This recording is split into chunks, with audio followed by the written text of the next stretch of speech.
O dia que Hollywood mudou de dono, imagina o seguinte cenário, né? Você acorda, liga sua TV, percebe que o Trono de Ferro de Game of Thrones, o mundo de bruxo então de Harry Potter, a força bruta, né, da DC e o icônico sofá de Friends agora divide a mesma tela, os mesmos mistérios sobrenaturais de Stranger Things, ou então o multiverso ainda mais improvável, né? Imagine esse panteão de heróis, vilões reunido no exato lugar onde você acompanha as risadas de Bob Esponja e a adrenalina de Top Gun.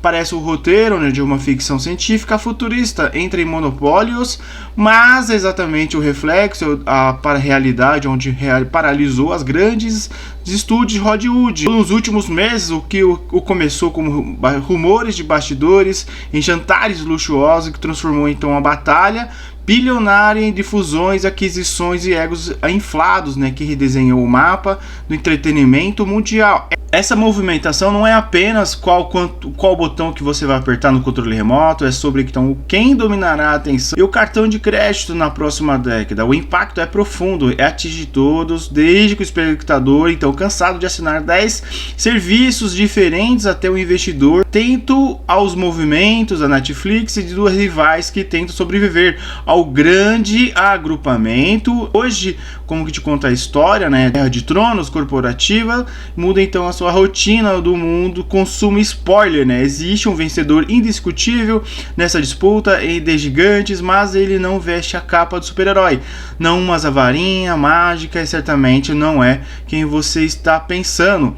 Então já deixa o seu joinha para poder fortalecer, já curta, né? Compartilhe com os amigos. Então bora lá para o vídeo. O Marco Zero, setembro de 2025. O relógio começou a correr em setembro de 2025. A Warner Bros. Discovery, então o Titã que guarda então as joias da coroa como HBO, CNN, o universo cinematográfico da DC, né, soltou uma bomba que abalou então as estruturas do mercado. A primeira iria se dividir em duas.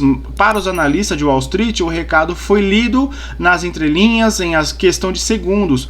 Uma das maiores, né, bibliotecas de propriedade intelectual do planeta estava oficialmente à venda. Em outubro, o Ring Hollywood então viu entrar 3 competidores de peso, cada uma com sua estratégia distinta. A Netflix, por um lado, pioneira do streaming, que buscava deixar então apenas a plataforma para se tornar então a dona definitiva do conteúdo mundial. Do outro lado, Paramount Skydance, então um legado clássico, né, do cinema, tentando uma manobra de consolidação para garantir a sobrevivência.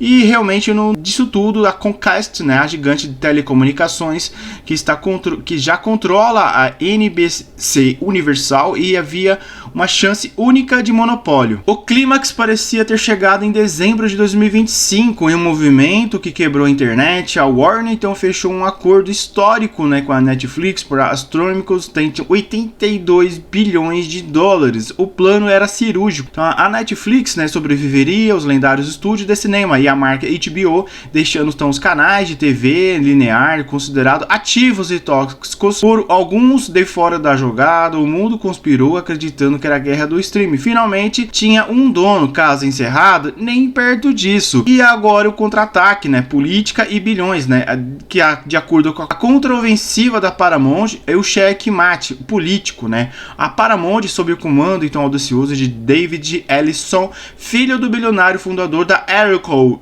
recusou-se então a aceitar o papel de figurante nessa história. Foram 5 meses nessa verdadeira então guerra de trincheiras corporativas, totalizando 9 propostas diferentes que testaram então a paciência e a ambição dos acionistas da Warner. Mas a Paramount então jogou com as cartas que a Netflix simplesmente não tinha no baralho, né, baseando então sua estratégia em 2 diferenciais decisivos. A proposta: tudo ou nada. Enquanto a Netflix tentava garimpar apenas os ativos do prestígio, os estúdios da HBO, né, David Ellison foi agressivo e queria a Warner inteira, né? Isso incluiria então os canais de TV linear, que a Netflix rejeitou por considerar ativos tóxicos, mas, né, que o que a Warner então representava um problema estrutural que precisava então de uma solução definitiva. Trunfo político de Larry Ellison, então o jogo então não foi decidido apenas em planejamento planilhas, mas também nos corredores, né, de Washington, Larry Ellison, então aliado do peso de Donald Trump. Moveu uma das peças certas no tabuleiro do poder. O contraste foi simbólico, né? Enquanto David Ellison era convidado na honra do discurso do Estado da União, né? CEO da Netflix, Terry Sarandos, deixava a Casa Branca no exato momento que então sua desistência tensionava a política. O resultado final veio ontem, né? Referente então na data do dia 26 de fevereiro de 2026. A Warner então finalmente bateu o martelo e aceitou a proposta colossal da Paramount em 110,9 bilhões de dólares, diante então da sua cifra astronômica. De um cenário político desfavorável, a Netflix oficialmente pediu para sair, encerrando então o maior capítulo de fusões da história recente, né? E vamos aos fatos, né? Porque os vencedores dependem desse ponto de vista. Quem ganhou? Essa é a realidade. Deixa aqui nos comentários. A Warner Bros, né, viu-se então o valor de mercado, né, saltar de 23 bilhões em 5 meses. E Zaslav transformou uma empresa em crise num prêmio de 111 bilhões. Suas ações subiram então 8,8%. O mercado celebrou a disciplina financeira. Ela não se endividou para vencer a qualquer custo. E o que Paramount fez? Então levou o império na HBO, DC, Harry Potter, CNN, mas assumiu um risco colossal antitrust em uma multa de 7 bilhões caso o negócio não seja aprovado, ou seja, demoraria em torno de 6 a 12 meses, e com isso um áudio vazado, né, de David Zaslav então afirmou internamente, né, referente se o governo barrar, a Warner então embolsa 7 bilhões de dólares e a vida segue. É o famoso ganha-ganha, o mundo dos negócios. E para você, consumidor, o futuro da incerteza e da concentração seja aprovado. David Ellison então comandará o império absurdo, né? HBO Max, Paramount, CBS e CNN. E para você, então, investidor da Netflix, a boa notícia é o que? A empresa mostrou que sabe sair da mesa, o mundo dos negócios, né, sabe o preço que você não vai pagar, então o que esperar então do novo império. O mundo implacável, né, das grandes fusões, entender a estratégia por trás do cheque é tão vital quanto saber que o valor da transação. Afinal, saber o que é comprar apenas o primeiro passo.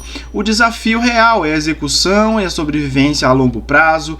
É o que esperar daqui para frente dessa saga que parece não ter fim. O calendário de Hollywood está marcado datas críticas que sofreram o mundo do entretenimento e o destino do seu dinheiro, né? 20 de março de 2026 é o dia D. Os acionistas da Warner Bros. Para quem não sabe, a Discovery se reúne então para votação, que pode selar definitivamente o destino da companhia. Se aprovado, inicia então um processo de integração mais complexo e ambicioso da história mídia moderna. Então, a promessa dos 30 filmes, David Ellison não quer apenas dominar seu sofá. A nova gestão prometeu então um retorno triunfal às salas de cinema, com um compromisso audacioso de 15 filmes anuais para o estúdio Paramount e Warner, então totalizando 30 produções por ano, né, dos filmes. É um movimento claro para resgatar o prestígio da tela grande e dos lucros da bilheterias. O capítulo final dessa batalha bilionária ainda está por escrito. As implicações para o seu bolso são imensas, e essa análise, né, te ajudou a navegar no caos de Hollywood e a entender por que a Netflix recuou. Não se esqueça de deixar então seu like, se inscrever. Da próxima análise profunda então já está no forno, focado então no impacto direto das fusões no preço das suas assinaturas, né? Então a pergunta que eu deixo aqui no canal para você comentar, né? Ou seja, se essa fusão não passar, você prefere a conveniência de assinar um super streaming unificado tudo dentro, ou acha que o monopólio vai deixar então o preço caro demais? Comentem aqui abaixo então pra gente fazer uma nova reflexão referente a esse mundo gigantesco dessa guerra bilionária entre as empresas então do streams.